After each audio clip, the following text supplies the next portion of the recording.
The group routine. This routine is based on a movie entitled The Help. Congratulations, Nia Sioux, Bottom of the Pyramid is officially a New York Times bestseller. Hey guys, it's Jordan Sparks. Welcome back to my channel. So in today's video, we are officially back for our final installment talking about Nia's book, Bottom of the Pyramid. So in today's video, we are going to be covering the final 4 chapters of the book. This one is an absolute roller coaster, just like the previous ones.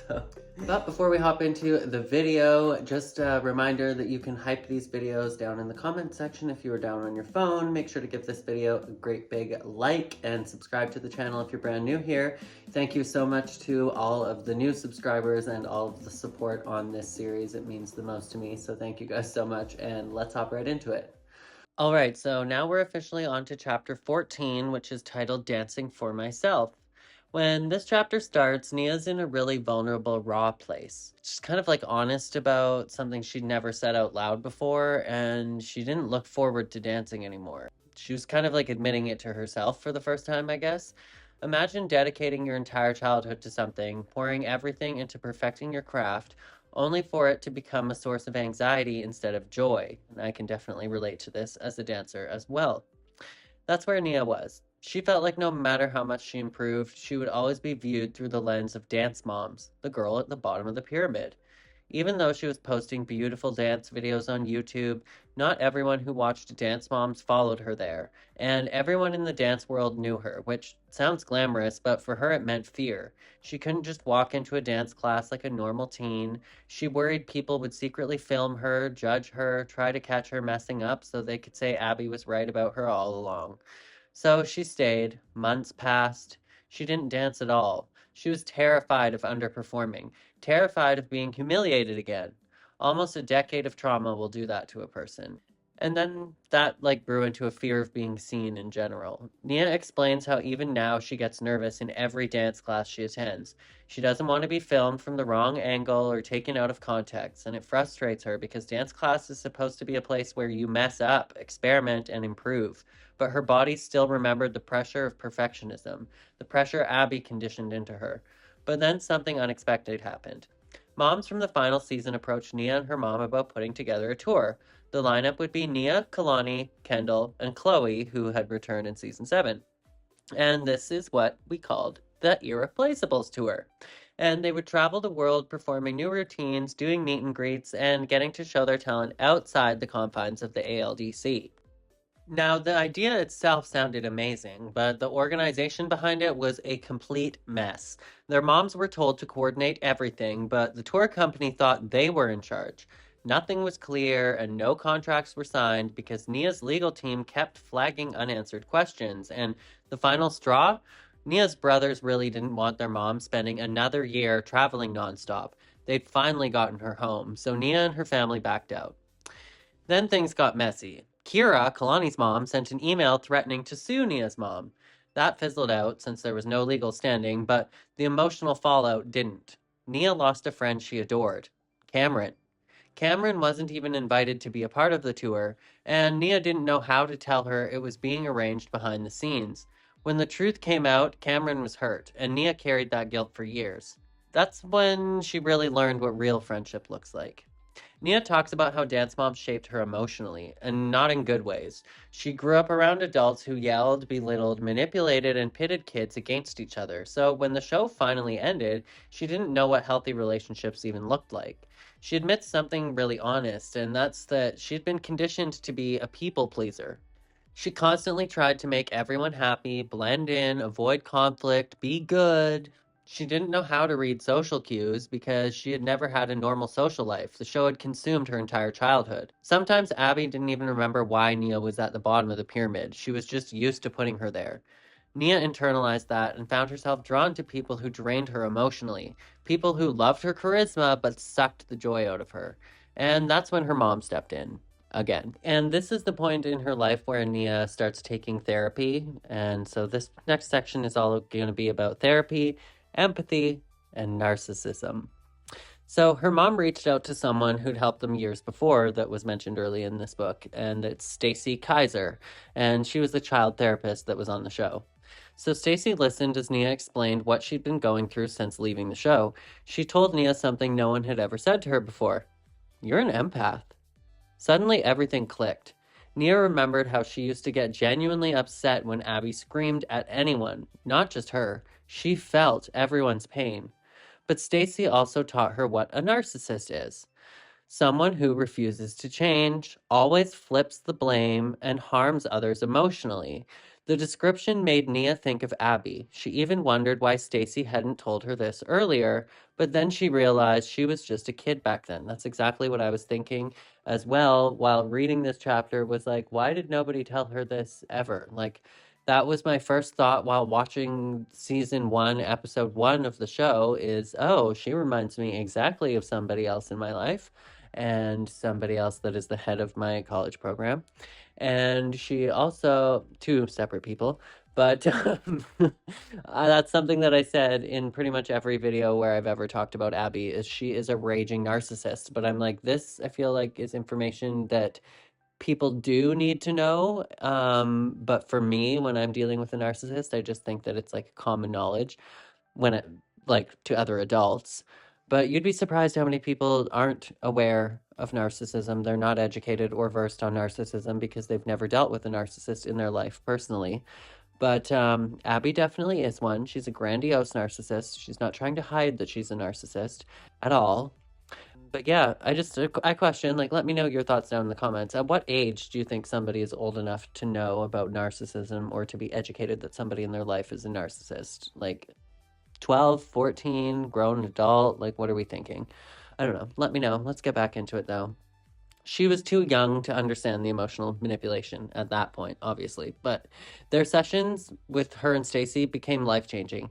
Stacy helped her understand boundaries, emotional energy, and how to protect herself from people who drained her. Nia realized she had been letting everyone else define her worth, and she couldn't live that way anymore. She started removing toxic people from her life, even when it hurt to do so. She began to choose herself. This was the beginning of her healing. Nia explains that writing this book was part of her healing journey. For years, she was too scared to tell her side, too worried about how people would perceive her. But therapy taught her she couldn't run from her truth anymore. She had to face it so she could move forward. She talks about how much work she had to do on herself once the show ended, work that took years, literal years. But little by little, she rebuilt her life with the help of family, therapy, and a lot of introspection. She realized this truth. If someone doesn't make you feel good about yourself, you distance yourself, even if they've been in your life forever. Nia learned to trust her gut, set boundaries, and stop bending over backward to make everyone else comfortable. About a year after leaving the show, Nia got a call from two women who had been huge inspirations to her, Chloe and Maud Arnold, the syncopated ladies that we mentioned earlier. They invited her to a dinner at Granville in LA. Nia was excited. These weren't just mentors, they were friends now. But Nia had a secret. She wasn't dancing anymore. Her confidence was gone. Abby's years of tearing her down had convinced her that she was washed up and unwanted. She had gone through a breakup, she'd quit dance entirely, and she didn't think she'd ever return. During dinner, they asked the question, so, are you taking dance classes? She told them no, she wasn't dancing. She didn't want to pursue being a professional dancer anymore. She wanted to focus on acting and music. She explained how Abby had tarnished her reputation and made her believe the dance world didn't want her. Chloe and Maud stared at her like she was speaking another language. They knew she had talent. They knew her heart. They knew she was a dancer at her core. They weren't judging her. They were shocked that the spark inside her had just been completely gone. They took action immediately. They set up private lessons for her with some of their instructor friends. Nia was scared, timid, and self-conscious. She felt like she had lost her spark, her confidence, her inner Sasha Fierce, but with each class, little by little, she started to feel better. She didn't post the videos she recorded during those sessions. She still wasn't ready, but for the first time in years, she was enjoying dance privately for herself. No cameras, no competitions, no pyramids, no Abby, just joy. By the end of the chapter, Nia expresses so much gratitude. If it weren't for people like Chloe and Maud, she truly believes she might have quit dance forever. They helped her reconnect with something she thought she had already lost. They helped her heal, they helped her rediscover who she really was, and they reminded her of something crucial. She was always a dancer. No one, not even Abby, could take that from her. And that's the end of chapter 14. The tone shifts again. You can feel this, it's like a big transition chapter. This is where Nia truly steps into her own life, like separate from Abby, separate from the ALDC, and separate from the world that defined her since she was a kid. She starts by explaining that sometimes the best things happen in the most unexpected ways. After leaving the show, she didn't have some grand master plan or strategy. She didn't sit down and say, I'm going to become an influencer. Not at all. She just started having fun with content creation. So, social media became the first place in her life where she could fully be herself. Without Abby's voice, without producers shaping her storyline, without being edited into someone else's narrative, it became her creative playground. And that freedom felt like a breath of fresh air after years of being constantly monitored, judged, and criticized. And then her platform exploded. From Dance Moms to the Olympics, honestly, this is like the rise of Nia Sioux online. Her following grew, her opportunities started pouring in musically, like we were saying before, started blowing up, and they invited her to be a social media correspondent, not just for them, but also for NBC. So at the 2018 Winter Olympics in South Korea, they wanted Nia Sioux. Imagine being a teenager and suddenly you're covering the Olympics. That's the level that she was operating at. Then she worked with the Tourism Board of Australia. She traveled to the UK for Just Dance Live. She was suddenly sitting on panels, speaking publicly, collaborating with major brands, and this was all after Dance Moms. She had promised herself she wouldn't be a one-hit wonder whose career ended when the show did, and she meant it. She used social media to leverage every opportunity. She knew she had more to offer than Abby ever gave her credit for, and now the world was discovering that with their own eyes. Because she was traveling back and forth so much, Nia began doing virtual school through the PA Cyber School. It gave her flexibility and the ability to chase opportunities outside of Pittsburgh. Her dream at this point, basically to move to LA permanently, but when she told her dad, he hit her with the realest reality check ever. If you get a job, you can move to LA. We just can't afford to move you there. It wasn't said harshly, he was just being honest. Nia was 16. She couldn't support herself yet, and he knew how unpredictable acting was, but she didn't hear hesitation. She heard, get a job, then go. And she took that and ran with it. She decided, okay, it's game time. Not long after signing with United Talent Agency, a major Hollywood agency, she was sent on an audition for the iconic CBS soap opera The Bold and the Beautiful. She auditioned, she booked it. And suddenly she was playing Emma Barber, a fashion intern with real storylines and real depth. This was huge. She went from being known as the girl at the bottom of the pyramid to being a network actress. Her family was overjoyed, and because the show filmed in LA, she finally got her apartment, something she and her dad had talked about. At 16 years old, she was living her dream, and she became a series regular, even though she originally had only been cast for a guest appearance.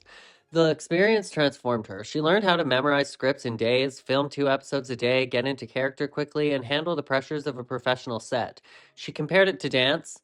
It's fast-paced, demanding, constantly learning, but in a way that felt like uplifting instead of toxic. In this chapter, Nia also goes into like the behind-the-scenes realities of acting.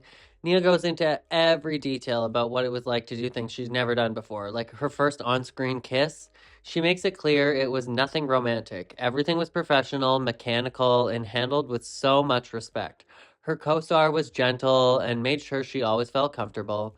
Holding a kiss for long periods was hilarious, not intimate. She had to stare into the distance until the camera cut, all the classic soap opera tricks. She also developed real friendships on set, particularly with Male Brady, Wayne Brady's daughter, who played her best friend on the show. But the biggest milestone is that Nia got a pre-nomination for a Daytime Emmy. She didn't even realize she was eligible at first, but there she was, a teenager working on a show with Emmy winners and being recognized for her performances. She felt like she was stepping toward EGOT territory. Emma was her character on the soap opera, and at one point it was time for her to die. Her time on the show came to an abrupt end when her character was killed off. Emma's final scene was shocking and dramatic. Driving off a cliff after uncovering a huge secret. The whole thing caused a spike in viewership, and people still talk about that storyline. Even during a trip to Australia, fans recognized her not just from Dance Moms, but from The Bold and the Beautiful. She had truly made her mark. And like she jokes, since no one ever actually dies permanently in a soap opera, who knows? Maybe one day she'll return as Emma's evil twin. After the show, Nia found herself completely open ended. She didn't have a full time gig, so she split her time between Pittsburgh and LA, reconnected with family, and let herself be a teenager again. But she had the same voice in her head that she had during Dance Moms. You're not good enough. She kept dancing for herself, but didn't know where she felt career wise. College became a looming question. She researched schools and kept asking herself, like, should I go to college even? Should I just skip straight to career? Like, I've already been working since I was like 9. What about acting, music, dance? Will college help me, or is it just going to hold me back? She felt completely overwhelmed, lost, and unsure, which I feel like is completely normal for people at that age. But that's when we get to the point where she starts talking about the Reach Higher program and meeting Michelle Obama's team, which it's ironic because people have been saying that Holly is like a carbon copy of Michelle Obama since the beginning of Dance Moms. But a man named Todd Krim reached out to her about a volunteer opportunity for the Reach Higher program, the college initiative launched by Michelle Obama. And she had done an event on UCLA campuses the previous year and loved the energy. Through Reach Higher, she also got connected to When We All Vote, another organization founded by Michelle Obama, and it's focused on voter advocacy. These experiences opened her world. It showed her the value of using her platform for more than entertainment, for community and change. After visiting UCLA again, she finally felt it. I see myself here. So she applied, but discovered later she had missed the date by 1 day. Still, she hoped for the best. Meanwhile, she moved into a new apartment in LA with a roommate just before the pandemic hit. Everything shut down, work dried up, and she returned to Pittsburgh. And that downtime ended up being exactly what she needed: family time, peace, clarity, and emotional healing. One night at dinner, her mom casually asked, "Did UCLA ever email you?" Nia checked her inbox. There it was, a message from UCLA. She opened it, scanned it, looked up, and said, "I think I got in." Her brothers screamed. Her mom confirmed it. You got in. Everyone was so proud. Her brother EJ had even researched UCLA's acceptance rate, only about 9%, so he knew how big of an achievement and Nia's entire family was just ecstatic for her. Her nana didn't even give her a choice. You're going. They celebrated with a UCLA t-shirt photo shoot and a cake from Giant Eagle. Her family's support made her feel even more excited. Her plan was originally to move to campus, but the pandemic forced UCLA to be online for a year. Surprisingly, this helped her transition from homeschool to college academics. She also booked a major film during this time, Imperfect High, which was the sequel to Perfect High. She traveled to Vancouver alone, quarantined for 2 weeks, and filmed under strict COVID rules. It was scary, lonely, and intense. And I'm just like, wait a minute. I was living in Vancouver during the time when Imperfect High was filmed. I actually was just planning to move out of Vancouver at the time when Nia would have been there, but she says it was scary, lonely, and intense for her, but she crushed it. Her character, Hannah, dealt with anxiety, peer pressure, and drug issues. Sherry Shepard played her mother, and they bonded deeply on and off screen. Sherry even gave her an acting workbook and a handwritten note on their last day, something that Nia treasured. The movie did extremely well. It was another major milestone in her life. One of her proudest moments from this period was writing a children's book. It was called Today I Dance. It mirrors her own early dance experiences and features a little girl who looks just like her on the cover.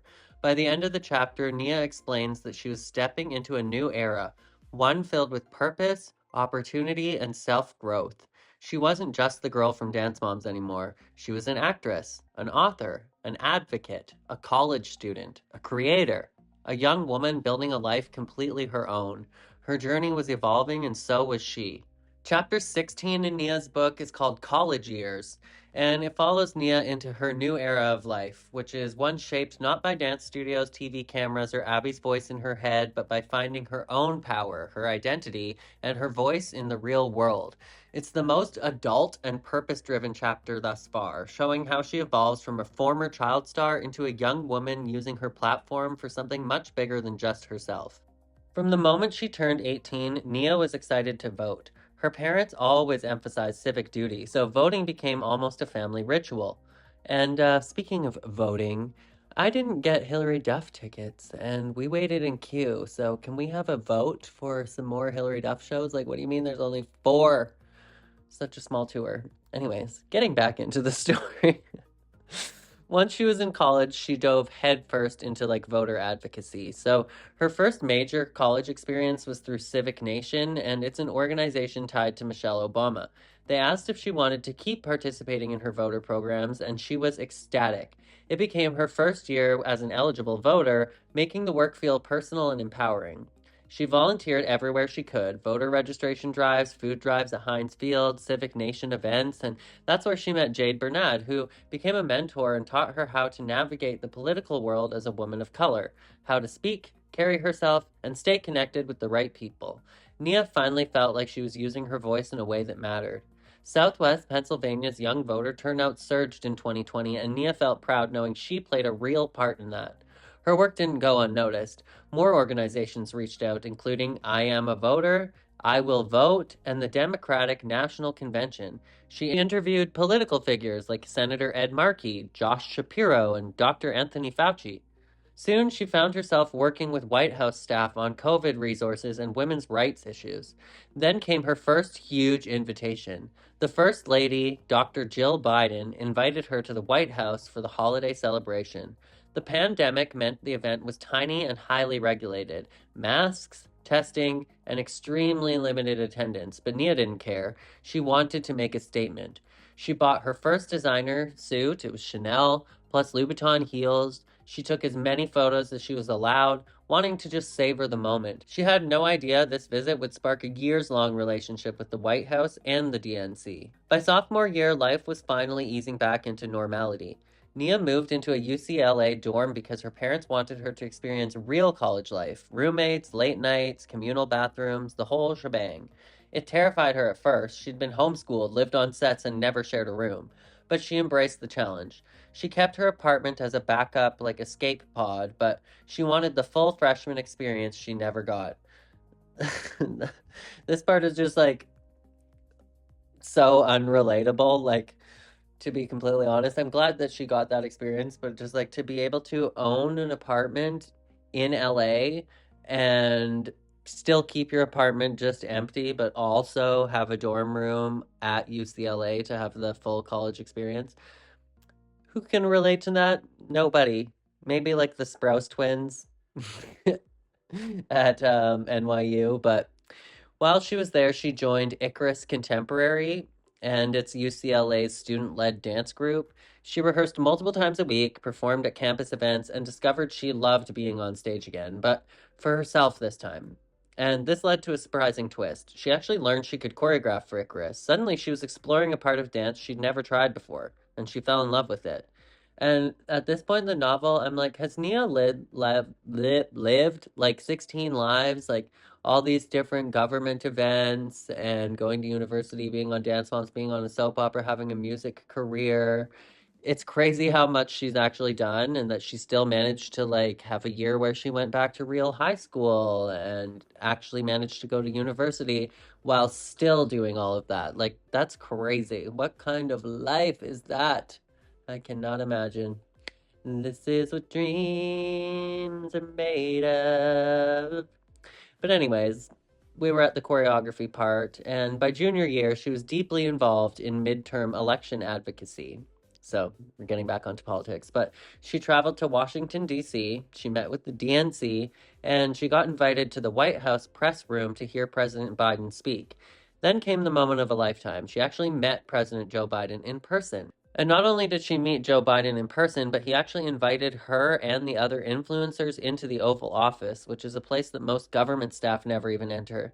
He showed them awards, gifts, and personal mementos from his decades in politics. He connected with them as regular people, which stunned Nia. Before they left, he said, "Use your platform for good.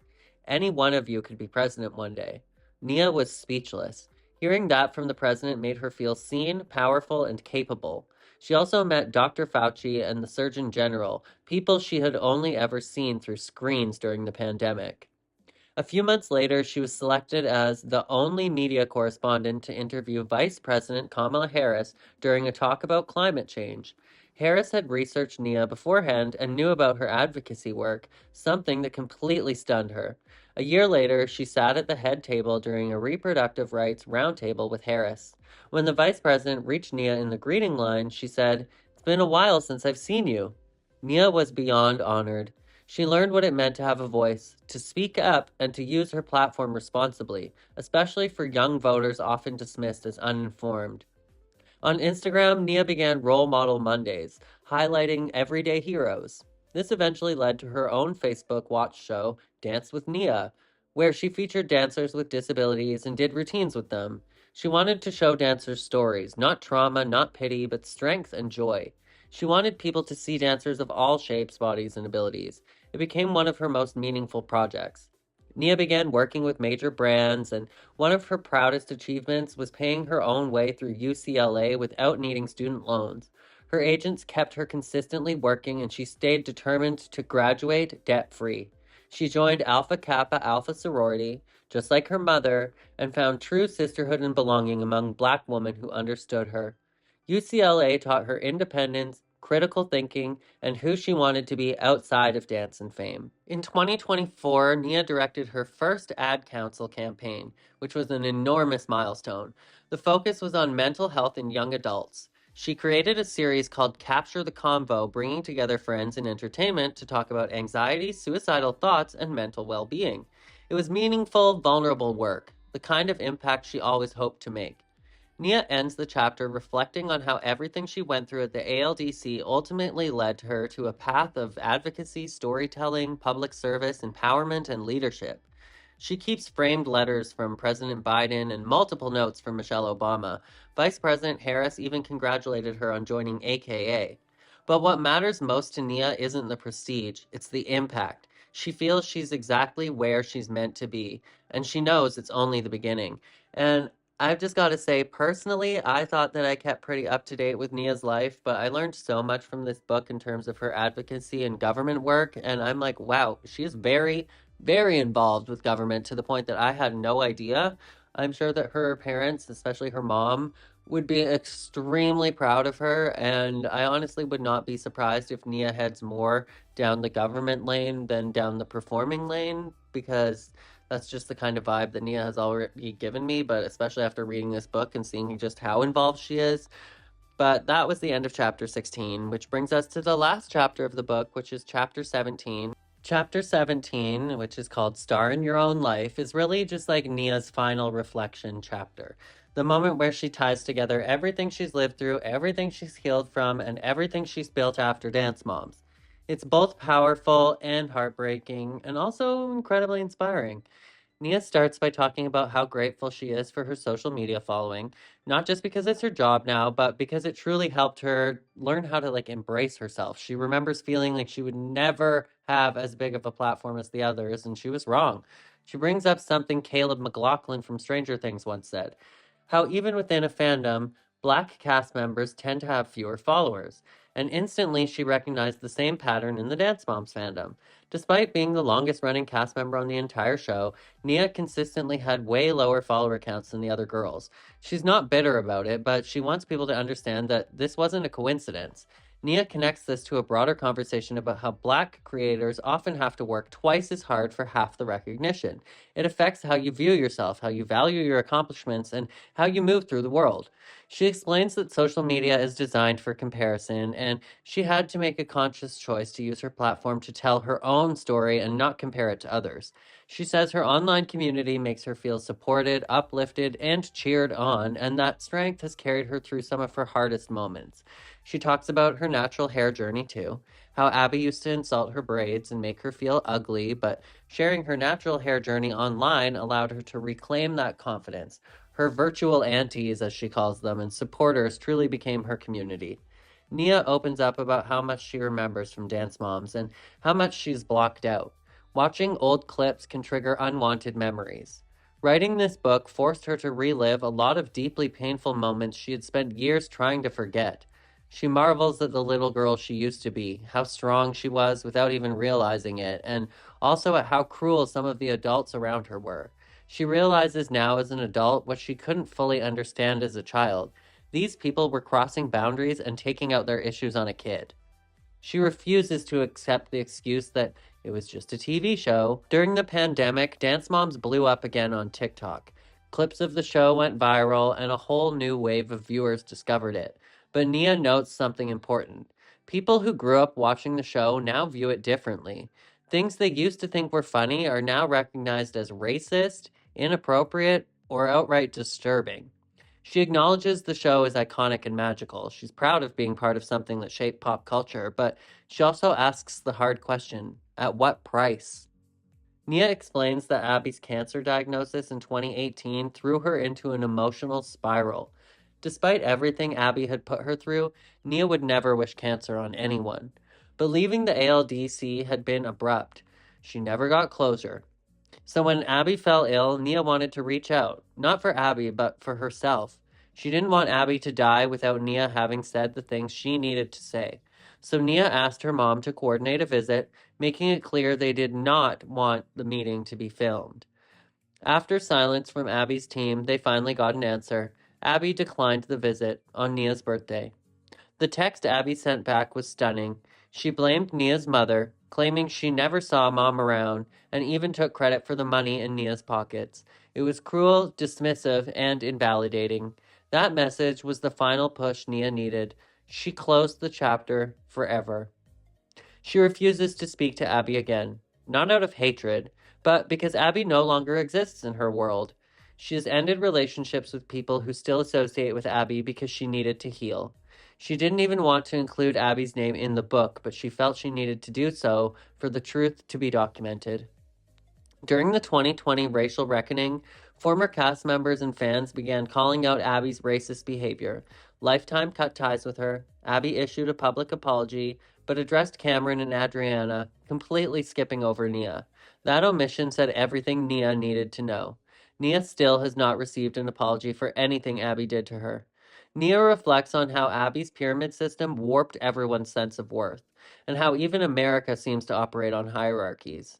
But she insists that the pyramid was only one woman's opinion. She realized something profound. Being at the bottom gave her space to grow.